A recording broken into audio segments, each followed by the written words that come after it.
Hello everyone, welcome back to the channel lesson commerce. तो आपको उम्मीद है लास्ट दो क्लासेस आपको बहुत अच्छी लगी होंगी और आपको वो बहुत यूजफुल भी रही होंगी और आपने अपने फ्रेंड्स के साथ शेयर भी करी होगी। उसमें मैंने बहुत ज्यादा इंपॉर्टेंट टॉपिक्स कवर किए थे। पहली क्लास थी हमारी बेसिक अकाउंटिंग टर्म्स की और सेकेंड क्लास थी हमारी बेसिस ऑफ अकाउंटिंग की। उसमें मैंने बताया था आपको कैश बेसिस ऑफ अकाउंटिंग क्या होता है और एक्चुअल बेसिस ऑफ अकाउंटिंग क्या होता है। ठीक है, आज हम लोग अगला नेक्स्ट चैप्टर स्टार्ट करने जा रहे हैं जिसका नाम है हमारा अकाउंटिंग प्रिंसिपल्स। ये बहुत ही इंपॉर्टेंट है बेटा एग्जाम के पॉइंट ऑफ व्यू से, क्योंकि आपका जो फर्स्ट टर्म का पेपर होता है उसमें थ्योरी चैप्टर्स ज्यादा आते हैं और न्यूमेरिकल चैप्टर्स कम आते हैं। तो इसीलिए अभी हमारा जो फोकस है वो बेटा थियोरिटिकल चैप्टर्स पे है। और अगर आपको थ्योरी अच्छे से समझ में आ गई तो आप न्यूमेरिकल आप अपने आप ही कर लेंगे। और आप न्यूमेरिकल से तो मार्क्स स्कोर करेंगे ही करेंगे, प्लस थ्योरी से भी आपको मार्क्स स्कोर करने हैं, क्योंकि थ्योरी भी फर्स्ट टर्म के लिए उतनी ही इंपॉर्टेंट है जितनी न्यूमेरिकल इंपॉर्टेंट है जितना। ठीक है, तो इसीलिए अभी जो हमारा फोकस है बेटा वो सिर्फ और सिर्फ हमारा थ्योरी पार्ट पे है। ठीक है, आज हमारा ये थ्योरी पार्ट आज वाला खत्म हो जाएगा। इसके बाद एक दो चैप्टर्स और थ्योरी की, फिर हमारी थ्योरी वाइंड अप हो जाएगी। तो हमारी 2 से 3 क्लासेस में हम लोग थ्योरी अपनी कंप्लीट कर लेंगे। तो ज्यादा क्लासेस नहीं, टोटल अगर मैं बोलूँ तो 5 से 6 क्लासेस में आपकी जो फर्स्ट टर्म की थ्योरी है वो एकदम डिट्टो कंप्लीट हो जाएगी। आपको उसमें कोई भी डाउट नहीं आएगा। क्लियर होगी बात? तो आइए हम लोग आज स्टार्ट करते हैं अपनी थर्ड क्लास को, 11th क्लास के अकाउंट्स की, जिसका नाम है अकाउंटिंग प्रिंसिपल बेटा। ठीक है, तो आइए हम लोग अकाउंटिंग प्रिंसिपल्स को हम लोग स्टार्ट करते हैं।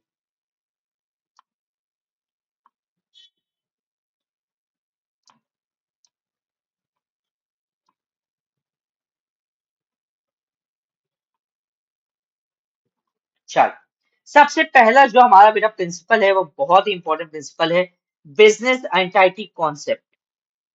मैंने आपको बता भी रखा था पिछली क्लास में, फर्स्ट क्लास में मैंने बताया था कि जो बिजनेस होता है और जो उसका ओनर होता है उन दोनों का आपस में कोई रिलेशन नहीं होता है। They are two different entities. जब मैंने आपको मीनिंग ऑफ एंटाइटी बताया था, मैंने तब भी आपको अपनी क्लास में बताया था कि दोनों अलग अलग है। बिजनेस अलग है और ओनर अलग है। सिर्फ ओनर जो है वो बिजनेस को चला रहा है, इसीलिए कैपिटल को लाइबिलिटी ट्रीट किया जाता था। और मैंने आपको इसमें एक एग्जाम्पल भी दिया था, सोलोमोन वर्सेस सोलो कंपनी लिमिटेड का। अगर जिसने पहली क्लास देखी है उसको ही समझ में आएगा। आइए रीडिंग करते हैं क्या लिखा है। The concept of business entity assumes that a business has a distinct and separate entity from its owner. दोनों आपस में क्या है बेटा, अलग अलग है। It means that for the purpose of accounting, the business and its owners are to be treated as two separate entities. दो अलग अलग है। अगर मैं अपनी कोचिंग की बात करूं, लेट्स लर्न कॉमर्स और अगम, ये दोनों जो हैं बेटा वो अलग हैं। इन दोनों का आपस में कोई रिलेशन नहीं है। अगर कोई बच्चा फीस देता है तो वो लेस देन कॉमर्स को दे रहा है, ना कि वो अगम को दे रहा है। अगम is just the owner, but अगम इसको रन खाली एक क्या कर रहा है बेटा, इस एंटाइटी को चला रहा है। तो अगम अलग है और लेस देन कॉमर्स अलग है। Keeping this in mind, when a person brings in some money as capital into business in accounting recourse, it is treated as a liability.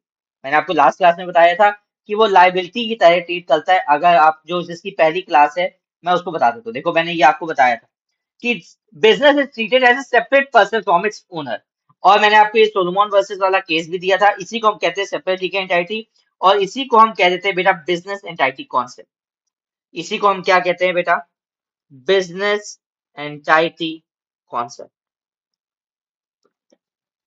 Clear होगी बात? Here, one separate entity is assumed to be giving money to another distinct entity. Owner किसको पैसे दे रहा है बेटा, less than commerce को वो पैसे दे रहा है। ओनर किसको पैसे दे रहा है बेटा, लेस देन कॉमर्स को पैसा दे रहा है। तो दोनों जो है बेटा वो अलग अलग है। दोनों जो है वो क्या है बेटा, अलग अलग है, ध्यान रखिएगा। Similarly, when the owners withdraw any money from the business for its personal expense that is drawings, it is treated as a reduction of the owner's capital and consequently a reduction in the liabilities of the business. अगर आप पैसा लगा रहे हैं, capital बढ़ रही है business की आपकी, उसके बाद अगर आप अपने पर्सनल यूज के लिए कुछ पैसा निकाल लेते हैं, that will be treated as drawings. उसकी वजह से आपकी कैपिटल क्या हो जाएगी बेटा, कम हो जाएगी।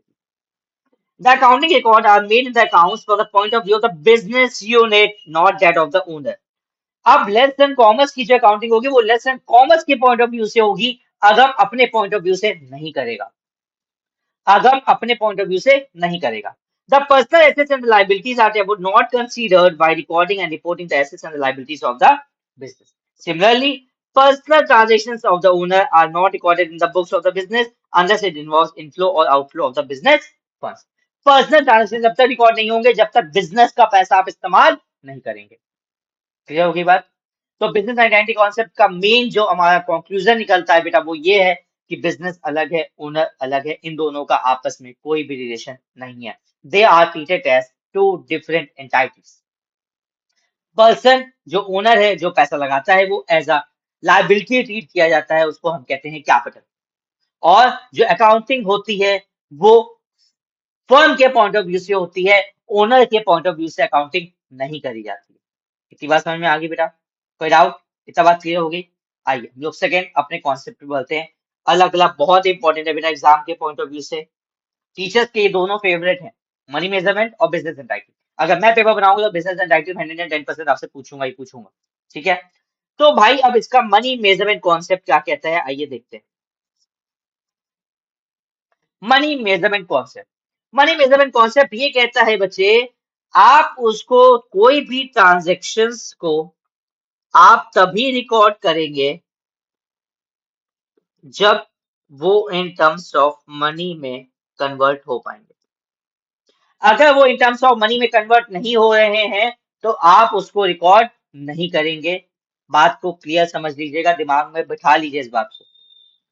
अगर आपके पास पैसा है, अगर आपने कोई लेन देन पैसों में किया है, आप तभी उसको अकाउंटिंग में रिकॉर्ड करेंगे।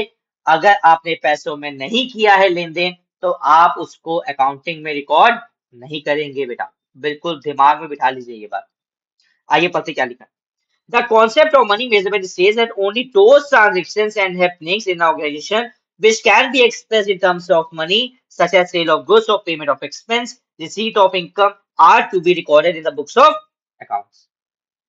All such transactions or happenings which cannot be expressed in terms of money, for example, appointment of a manager, capabilities of HR, creativity of its research department, image of the organization, in general do not find a place in the accounting records of the firm. आपने किसी बंदे को appoint किया तो भाई आपके money में कुछ नहीं हुआ। मनी में तब होगा जब एक महीना आप काम कर लेंगे, जब उसको आप सैलरी देंगे तभी तो होगा। आपने अभी तक उसको कोई भी पैसा नहीं दिया, सिर्फ आपने अपॉइंटमेंट किया। क्लियर होगी बात? अब आइए एग्जाम्पल मैं देता हूँ, बहुत अच्छा एग्जाम्पल है। एक है परचेज मैनेजर, एक है सेल्स मैनेजर। इन दोनों के बीच में हो गया झगड़ा। तेरी ऐसी की तैसी, मैं बात ही नहीं करूंगा तुमसे, जाओ। मैं परचेज कह रहा है मैं परचेज ही नहीं करूंगा, सेल कह रहा है मैं सेल ही नहीं करूंगा। एक दूसरे को चक्के मारे भाई, एक दूसरे को लम्हातापाई होगी, मार एक दूसरे को। ठीक है, अब दोनों में कोई काम ही नहीं हो रहा, फैक्ट्री पूरी बंद पड़ी है। फैक्ट्री बंद हो गई तो क्या लॉस तो हुआ। अब जब तक इस लॉस को इन टर्म्स ऑफ मनी में हम कैलकुलेट नहीं कर लेंगे तब तक आपको इसको रिकॉर्ड नहीं करना है। क्लियर हो रही बात? जब आप इसको इन टर्म्स ऑफ मनी में इस लॉस को कैलकुलेट कर लेंगे कि हाँ परचेज में जो सेल्स मैनेजर की वजह से मेरे को 1 लाख रुपए का नुकसान हुआ, आप उसको रिकॉर्ड कर लीजिए, कोई आपसे कुछ नहीं कह रहा है। चोरी हो गई, लॉस बाय थेफ्ट हो गया भाई, चोरी हो गई आपकी दुकान पे, आप क्या बताओगे कितने की चोरी हुई? आप जब तक इन टर्म्स ऑफ मनी में उसको कैलकुलेट नहीं कर लोगे तभी तो आप रिकॉर्ड करोगे। अगर आप इसको यही नहीं बता पाओगे अकाउंटिंग को कितने का हमको नुकसान हुआ तो आप कैसे रिकॉर्ड करेंगे? क्लियर हो रही बात? Another important aspect in Midham's another important aspect of the accounting concept of money is that record of the transactions are to be kept not in the physical units but in the monetary unit. इसका बहुत ही अच्छा example लेता हूं मैं आपको। आपकी दुकान पे, आपकी एक रेडीमेड की शॉप है, आप दुकान पे आपसे पूछा जाए स्टॉक कितना है, आप क्या बताएंगे स्टॉक कितने का है? आप कहेंगे 10 जीन्स पड़ी है डैमेज, 10 जीन्स पड़ी है बैगी जीन्स, 10 जीन्स पड़ी है नॉर्मल वाली रेगुलर फिट वाली, 10 जीन्स है स्लिम फिट वाली। अब आते हैं टी शर्ट्स पे, 10 टी शर्ट्स पड़ी हैं व्हाइट कलर की, 10 टी शर्ट्स पड़ी हैं दूसरी कंपनी की, शर्ट्स है हमारे पास 100, लोवर्स है हमारे पास 50। तो क्या आप ऐसे बताएंगे? आपके पास प्रॉपर्टी कितनी? 2 एकड़ की प्रॉपर्टी है मेरे पास। तो भाई इन सबसे अकाउंटिंग को कोई लेना देना नहीं। आपसे सीधा पूछा जा रहा है, आप बता दीजिए भाई स्टॉक कितने का है। आपको कोई जरूरत नहीं है इतना बाइफिकेशन देने की, कितनी शर्ट्स है, कितनी टी शर्ट्स है, कितने लोवर्स है, कितनी बैगी जींस है, कितनी रेगुलर फिट जींस है, कितनी डैमेज जींस है। आपको कुछ नहीं बताना, आप बता दीजिए मेरे पास जो स्टॉक है वो 2 लाख रुपए का, डेट्स इट, फाइनल। इसके आगे आपसे कोई कुछ नहीं कह रहा। क्लियर हो रही बात? तो अब आपको कभी भी फिजिकल यूनिट्स में किसी को कुछ नहीं बताना है, आपको बताना है मॉनेटरी टर्म्स में, कि भाई मॉनेटरी टर्म्स में मेरे पास इतना माल है। अब आपसे पूछा जाए, जैसे एग्जाम्पल लेते आइए, for example organisation on particular day have a factory on a piece of land measuring 2 acres, office building में 10 रूम है, 30 पर्सनल कंप्यूटर है, 30 ऑफिस चेयर्स हैं, बैंक बैलेंस 5 लाख है, रॉ मटेरियल 20 टन है, 100 कार्टन इसके हैं। अरे हमको इससे क्या लेना देना। आपको बताना है इन टर्म्स ऑफ मनी में, in this case cost of the battery में भी से 2 करोड़ की है, ऑफिस बिल्डिंग 1 करोड़ का है, कंप्यूटर 15 लाख के हैं, ऑफिस शेयर 2 लाख की है, रॉ मटेरियल 33 लाख रुपए का पड़ा है, फिनिश गुड 4 लाख का पड़ा है, और टोटल जो हमारे पास एसेट्स है वो 3 करोड़ 59 लाख की है। बात खत्म होगी। आपको इतना फिजिकल यूनिट्स में बताने की जरूरत ही नहीं है, आपको सिर्फ और सिर्फ किस में बतानी है बेटा, मॉनेटरी यूनिट्स। क्लियर होगी बात? कोई डाउट है इसमें किसी को? पक्का? प्रॉमिस? Is that clear? चल आगे बढ़ते हैं। Going concern concept. Going concern concept हमारा ये कहता है बच्चे कि आपको जो बिजनेस चला रहे हैं ये सोच के स्टार्ट नहीं करना है कि बहुत ही जल्दी हम उसको बंद कर देंगे। आपको ये सोच के काउंटिंग करनी है, मैं इसको लॉन्ग टर्म चलाऊंगा जब तक मैं इसको चला सकता हूँ। जब तक मेरे अंदर क्षमता है, जब तक मेरे अंदर कैपेबिलिटी है इस बिजनेस को चलाने की, मैं इस बिजनेस को तब तक चलाऊंगा जब तक मैं हार नहीं मान लूंगा। The concept of going concern assumes that a business firm would continue to carry out its operation indefinitely. That is, for a fairly long period of time and not would not be liquidated. मतलब बंद नहीं करेंगे in the foreseeable future. In coming future हम उसको इतनी जल्दी बंद नहीं करेंगे. This is an important assumption of accounting as it provides the very basis for showing the value of the assets in the balance sheet. Assets को balance sheet में हम इसीलिए उसको cost में दिखाते हैं और उससे कोई भी लेना देना नहीं होता है। आप गोइंग कंसर्न में बस इतना ध्यान रखिएगा कि आपका जो बिजनेस है आप वो बहुत जल्दी बंद नहीं करेंगे, आप उसको लॉन्ग टाइम के लिए लेना जाना चाहते हैं। क्लियर होगी बात? कोई डाउट है इसमें किसी को? पक्का? कोई डाउट? मैंने आपको पढ़ा दिए बेटा, 1 2 3। जल्दी से फटाफट, मैं आपको 2 मिनट का टाइम दे रहा हूँ, जल्दी से इसको एक बार रीडिंग करिए बेटा, जल्दी एक बार रीडिंग करिए।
हो गया बच्चे? आगे बढ़े? चलिए, अकाउंटिंग पीरियड कॉन्सेप्ट।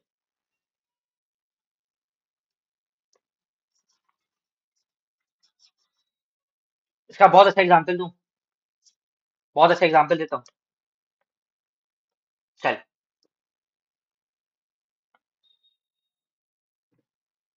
आपने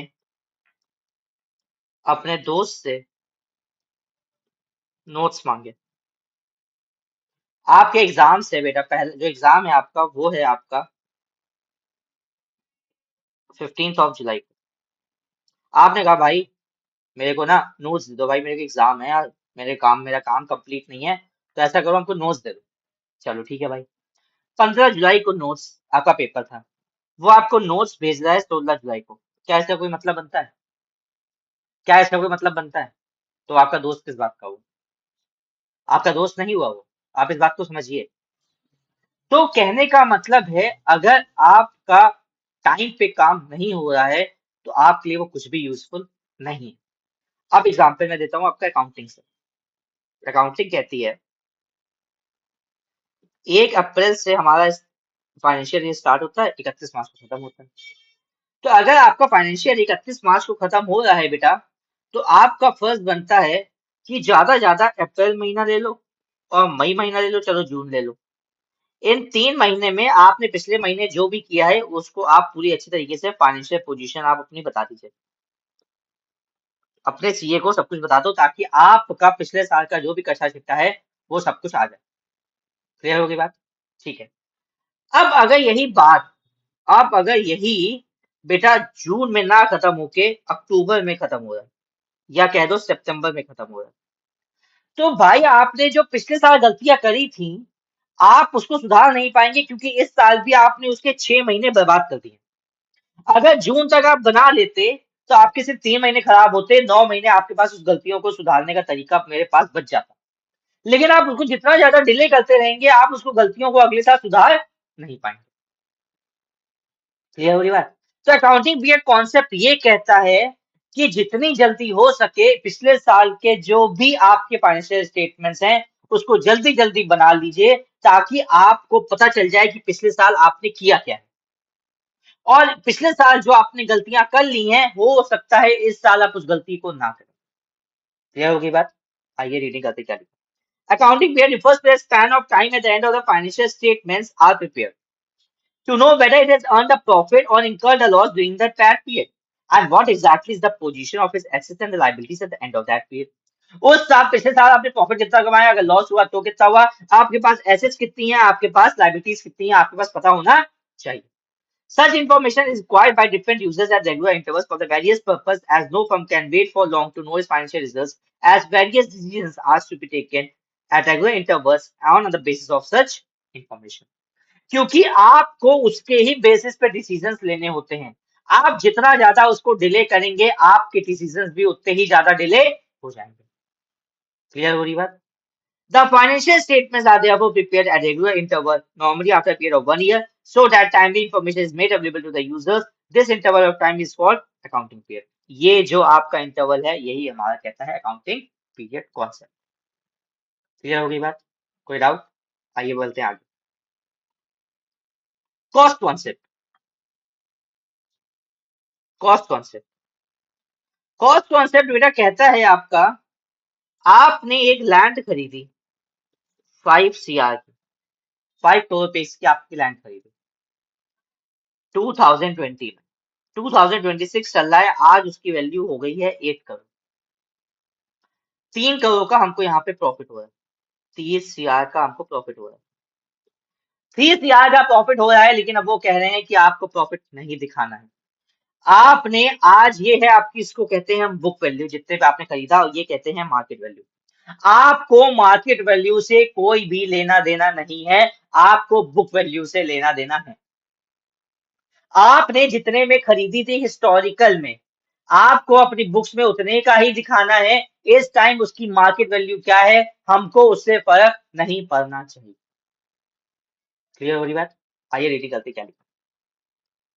The cost concept requires that all the assets are required, all the assets are recorded at the purchase price, which includes cost of acquisition, transportation, installation, and making the asset ready to use. अब इसका example देखते हैं क्या लिखा है। To illustrate, on June 2005, an old plant was purchased for 50 lakh, which is into the business of manufacturing detergent powder. An amount of 10,000 was spent on transporting, 15,000 was spent on repairs, 25,000 on installation. The total amount at which the plant will be recorded in the books will be the sum of all these, that is 50 lakh 50,000. तो इस concept में दो point है हमारे। एक point तो मैंने आपको जो बताया कि मार्केट वैल्यू से कोई लेना देना नहीं होता, ये पहले वो बता देता हूँ मैं आपको। The concept of cost is historical in nature, as it is something which has been paid on the rate of acquisition and does not change year after year. If a building has been purchased for 2.5 CR, the purchase price will remain the same for all the years to come, though its market value may change. Market value से कोई भी लेना देना आपका नहीं है, ये आपका सेकंड पॉइंट है। और फर्स्ट पॉइंट आपका ये कहता है कि उसको रेडी टू यूज करने में जितना खर्चा होगा आपको उस कॉस्ट पे दिखाना है। लेट्स टेक एन एग्जांपल, आपने एसी लिया 40,000 रुपए का, कैरेज रिक्शे वाले ने, ई रिक्शे वाला लेकर आया, उसने आपसे लिए 200 रुपए, उसने आपसे लिए बेटा 200 रुपए, और जो इंस्टॉलेशन वाले करने आया था उसने आपसे लिया 1,000 रुपए, तो टोटल आपको जो एसी पड़ा वो पड़ा 41,200 का। तो आपकी जो परचेज प्राइस होगी वो होगी 41,200, इंक्लूडिंग ऑल द एक्सपेंसेस। अगर आप जब तक उसको इंस्टॉल नहीं करवा लेते तब तक आप उसका यूज नहीं कर पाते। क्लियर होगी बात? तो आपका कहने का मतलब है, पहला पॉइंट में ये था जितने उसको रेडी टू यूज करने तक खर्चे आएंगे, that will be included in the purchase price, that will be the historical cost, and you don't have to consider the market value while recording the asset. You have to record on the historical cost at which you have purchased. Clear होगी बात? जितने में आपने खरीदा था आपको उतने में ही दिखाना है और उससे ज्यादा आपको नहीं दिखाना। क्लियर होगी बात? कोई डाउट? अब आइए पढ़ते हैं आगे डुअल एक्सपेक्ट कॉन्सेप्ट।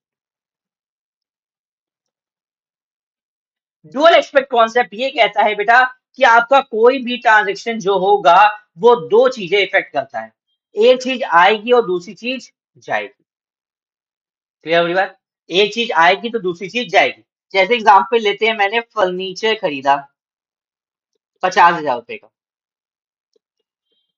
तो भाई मेरे पास फर्नीचर आया और कैश गया। फर्नीचर आया कैश गया, दो चीजें इफेक्ट हुई बेटा, दो चीजें इफेक्ट हुई। तो ये बोला जाता है, it provides a very basis for the recording into the books of account that every transaction has a dual और two fold effect and should therefore be recorded at two places. In other words, at least two accounts will be involved in recording a transaction. This can be with, for example, Ram started business by investing in a sum of 50 lakh rupees. The amount of money brought in by Ram will result in an increase in the cash. Cash बढ़ गया, और इधर से at the same time capital will also increase by an equal amount. अगर furniture 50,000 का आया तो 50,000 का फर्नीचर आया और कैश 50,000 का गया। इसीलिए ये आपको बहुत ज्यादा जरूरी वहां पे लिख कर आना है बेटा कि assets is equal to liabilities plus capital. assets is equal to liabilities plus capital. Clear होगी बात? कोई डाउट? आगे अगला, ये बहुत इंपॉर्टेंट है बेटा, रेवेन्यू रिकॉग्निशन। ये आज का लास्ट है, चलो ये आज का लास्ट, या इसको कल स्टार्ट करें। चलो ऐसा करते हैं, आज यहीं तक रखते हैं और आप ये क्लास देख लीजिएगा। इसके बाद ये 6-7 बचे, आधे हो गए, आधे बचे, आधे हम लोग अपनी नेक्स्ट क्लास में करेंगे। हमारे चैनल को सब्सक्राइब जरूर करिएगा क्योंकि इसकी रिकॉर्डिंग कल ही डल जाएगी, आपके पास आ जाएगी। तो प्लीज आप इसको अपने फ्रेंड्स के साथ शेयर भी जरूर करिएगा ताकि जो भी आपके डाउट्स उसके दोस्त के हों प्रिंसिपल्स के, उसके क्लियर हो सके। और उम्मीद है आपको भी ये पूरा क्लियर हुआ होगा। ठीक है, तो मिलते हैं अपनी नेक्स्ट क्लास में, इसी को आगे कंटिन्यू करेंगे। जो बच गए हमारे सिक्स कॉन्सेप्ट या 7 कॉन्सेप्ट उसको हम लोग कंप्लीट करेंगे, बहुत छोटे छोटे हैं, छोटी सी वो क्लास होगी। ठीक है, तो हमारा फिर ये वाला चैप्टर जो अकाउंटिंग प्रिंसिपल्स है वो हमारा खत्म हो जाएगा। चलिए मिलते हैं अपनी नेक्स्ट क्लास में, अपना बहुत ध्यान रखिएगा और अपने फ्रेंड्स के साथ इसको शेयर जरूर करिएगा और चैनल को सब्सक्राइब जरूर करिएगा अगर आप हमारे चैनल पे first time. Thank you so much.